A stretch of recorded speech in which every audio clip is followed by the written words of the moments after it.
So as you can see, I'm inside my drive. Now if I just want to see shared folders, again, I just click on the double icon person on the left side of the page, and now all I see are just the shared folders. Now let's say I want to go into task-based instruction guide. I can see that was shared by Terry, so I'm going to click on it here, and I look through all the materials available, and I decide that I want to open up this one here.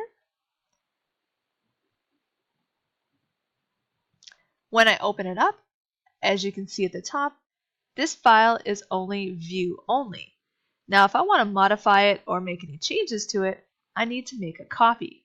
So what I can do for that is click on File, Make a Copy, and go to the beginning and maybe say my copy of, so I know it's a different one, my copy of.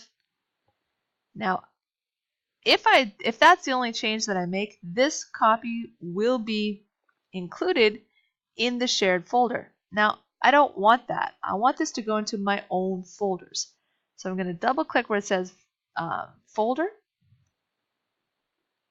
And I'm going to use the back arrow to back out of the shared folder because, like I said, I want my own copy. And, I don't want to overpopulate the shared folder so that we're not going to be able to, keep things organized. So I'm going to go back to my drive, and I can just save it generally to my drive like so, or click a folder and put it in. So I'm going to click select. Now it says that this document is going to be called my copy of, and it's going to be saved under my drive. Click OK. All right. Here's the name at the top.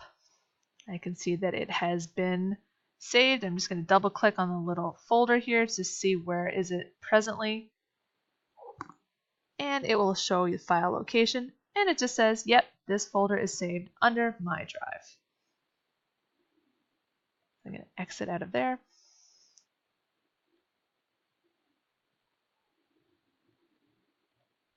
So if I go back to my drive, and I just scroll down because remember I didn't save it into a specific folder, so all that you see at the top are folders, and scroll to the bottom where the files will go, and there it is, my copy of module topics and real world task goals.